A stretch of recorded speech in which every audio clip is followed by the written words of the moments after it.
ಆಮೇಲೆ ಅದು ಎಂಥದ್ದು ಈಗ ಚುನಾವಣೆ ನಾಟಿ ಸ್ಟೈಲಲ್ಲಿ ಮಾಡ್ತಾರಂತೆ. ನೀವು ಹೇಳ್ಬೇಕಾದ್ರೆ ಯಾವುದು ಅಂತಾನೆ, ಯಾವ ನಾಟಿ ಸ್ಟೈಲಲ್ಲಿ ಮಾಡಕ್ ಹೊರಟಾರ ಚುನಾವಣೆ? ಪುಟ್ಟಣಿಗೆ ಗೊತ್ತಾದ್ರೆ ಹೇಳ್ಬೇಕು ಯಾವ ನಾಟಿ ಸ್ಟೈಲ್ ಅಂತ. ನಿಮಗೆ ಕೂತವನೆ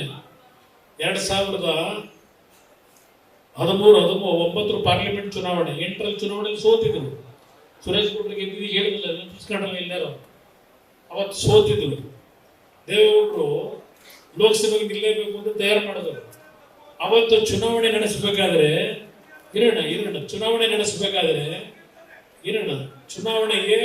ಚುನಾವಣಾ ವೆಚ್ಚ ಮಾಡಬೇಕಲ್ಲ, ಖರ್ಚು ವೆಚ್ಚ ಮಾಡಬೇಕಲ್ಲ. ಒಂದು ನಿಮಿಷ ಇರೋಣ. ಚುನಾವಣೆ ಖರ್ಚು ವೆಚ್ಚ ಮಾಡ್ಲಿಕ್ಕೆ ಪಾಪ ನಮ್ಮ ಸೀನಣಿಗೆ ಬಿಟ್ಟು ಹೋಗ್ಬಿಟ್ಟವ್ರೆ. ಮೊನ್ನೆ ಚುನಾವಣೆಯಲ್ಲಿ ಸ್ವಲ್ಪ ಬಿಟ್ಟು ಹೋದ್ರು. ಅವತ್ತು ಚುನಾವಣೆಗೆ ಒಂದೊಂದು ವಿಧಾನಸಭಾ ಕ್ಷೇತ್ರಕ್ಕೆ ನಮಗೆ ದುಡ್ಡು ಎಷ್ಟು ಬೇಕು ಅಂತೇಳಿ ಮೀಟಿಂಗ್ ಮಾಡ್ತಾರೆ.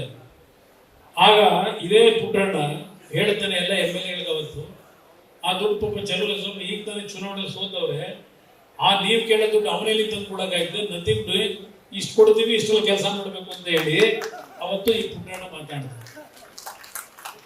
ಚುನಾವಣೆಯಲ್ಲಿ ಸೋತವ್ರಪ್ಪ ಬೇಡ, ಹಿಂಸೆ ಕೊಡೋದು ಬೇಡ, ಅವ್ರು ಏನ್ ಕೊಡ್ತಾರೋ ಕೊಡ್ಲಿ, ಚುನಾವಣೆ ನಡೆಸಬೇಕು ಅಂತ ಹೇಳಿ ಆ ರೀತಿ ಇವರೆಲ್ಲ ಕೆಲಸ ಮಾಡೋದು ಕೈ ಜೋಡಿಸಿ. ಇವರೆಲ್ಲ ಏನು ಅನ್ಯಾಯ ಮಾಡಿದ್ರು ಇವರುಗಳಿಗೆ? ಕಣ್ಣಾರೆ ನೋಡಿದ್ರೆ ಇದೆಲ್ಲ ನಾನು ಯಾವ ತರ ನಡ್ಕೊಂಡಿದ್ದಾರೆ ಇವರು ಚುನಾವಣೆ ನಿಂತಾಗ ನೋಡಿದ ಪರಿಸ್ಥಿತಿಗಳು ಹಾಗೇನಾಯ್ತು ಅನ್ನೋದು ಗೊತ್ತು ನನಗೆ. ಇವೆಲ್ಲ ಇದೆ. ನ್ಯೂಸ್ ಫಸ್ಟ್ ನಿರ್ಭೀತಿಯಿಂದ ನಿಮ್ಮ ಪರವಾಗಿ.